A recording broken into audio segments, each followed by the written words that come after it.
Another Memorial Day in the books, and once again, I find myself reflecting on my time in the submarine force. It's been a little over a decade since I last stepped foot on a submarine, but almost every day, I find myself silently appreciating something small. Sunlight on my face, fresh air in my lungs. I'm Terrell Higgins, and I was a submarine officer for almost 6 years. I served on the USS San Juan, and I helped commission the USS North Dakota. And that was a once-in-a-lifetime experience. Only 0.007% of people have ever served in the submarine force. That's only 1 in every 14,000 people. But there's a reason I got out. And in today's video, I'm going to be sharing 8 things about the submarine force that no one ever tells you about. Some of them are funny, some of them are hard, but all of them will make you appreciate your everyday life just a little bit more. Let's get into it. Let's start with something simple: sunlight. There are 0 windows on a submarine. You can't exactly drill a skylight into a pressure hole. The only way that we see the sun is through this little monitor that's hooked up to the periscope, and on those rare instances where we'll pull in for a port call. Other than that, it's 6 to 9 months. No sunrise, no sunset, just artificial lighting. And the absence of sun isn't just about missing a tan. It messes with your mental health, the density of your bones, and your energy levels. These days, when I step outside and I feel the sun warm my skin, it's not just nice, it's medicine. Here's something that might surprise you. Silence on a submarine is absolutely terrifying. So a submarine makes its own atmosphere. We make oxygen, we scrub out the CO2, we filter contaminants, and fans are constantly running to circulate all that air. That white noise in the background becomes your normal. But if something goes wrong, we actually turn those fans off to conserve power and get back to the surface.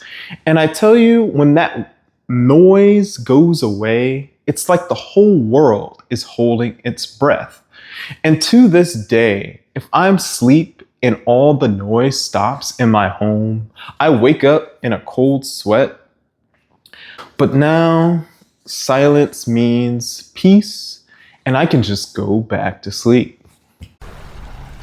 21%.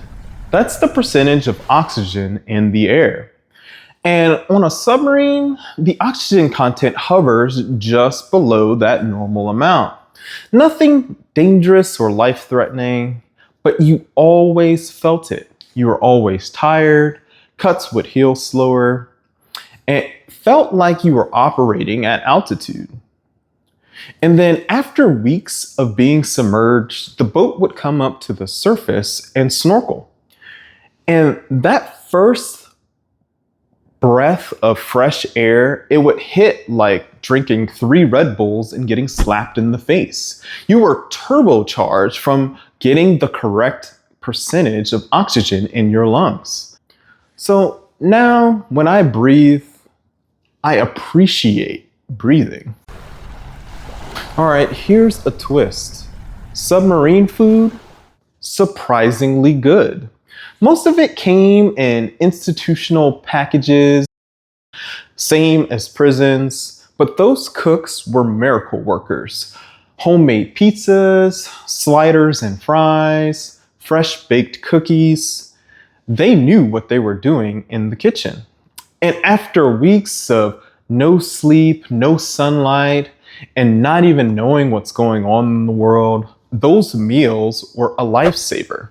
But if the deployment started to go long, peanut butter became the currency underway. You'd make a peanut butter and jelly sandwich at 2 a.m. But these days, I'm good. I haven't had a peanut butter and jelly sandwich since I left the military. And let's talk about sleep, or the lack of it. So as an officer, I was lucky because I had my own rack to sleep in. But some of the enlisted guys had to share a bed in a practice called hot racking. So they'd be on opposite shifts, and as one person woke up to stand watch, the other person would rotate in to lay down. And the whole time, the bed stays warm from people rotating in and out. And then some guys, they actually slept next to live torpedoes in the torpedo room. Yeah, that's a real thing that happened.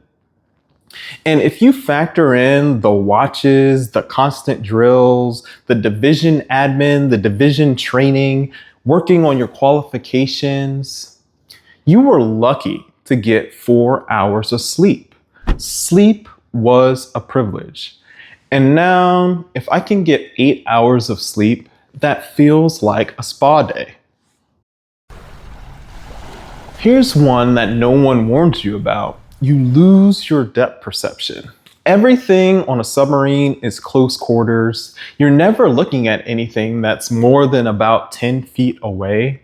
So when you finally pull back into port and you hop into a car for the first time and you can see that open road, it's like driving a Formula One car through Times Square. Your eyes do not know how to process it. So when I'm stuck in traffic these days and I can see for miles, I don't take it for granted. So no one ever tells you this, but submarines stink. They absolutely reek. It's a combination of a bunch of sweaty dudes being crammed into a tube and a chemical that we use to actually clean the air underway. And it clings to everything, your skin, your clothes. And after a while, your nose goes blind to that smell. But when you pull back into the port and your family is greeting you at the pier, just know they really love you because you smell terrible. You smell like a used engine wrapped in dead fish. So those heartwarming photos on the pier, just know that they really love their sailors. The moral of the story, don't bring any clothes on deployment that you ever plan to wear ever again. And finally, connection or the lack of it. So there are no cell phones on submarines, no texts, no TikTok, no Google, no internet connection. And there's not even any news updates unless it comes to you in the form of an email summary.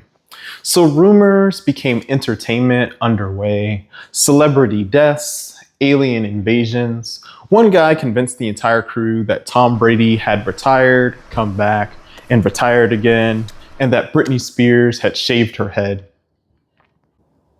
It felt like when you pulled in, you were stepping out of a time machine, catching up with the world in your actual life. So now I don't take it for granted that I can reach into my pocket and with a single tap, tell someone that I love them. And speaking of love, I'd love it if you'd like the video and subscribe to the channel. I really appreciate you spending this time with me today. Usually I talk about money and real estate, but wealth is only a tool to help you live a full life. And my time in the submarine force has given me perspective. I cherish sunlight, I appreciate breath, I savor those personal connections, and I appreciate all the small things that I was taking for granted. Because life moves fast, and sometimes the best way to feel rich is to just slow down and notice what has always been there. Keep getting 1% better every day, and I'll catch you in the next video.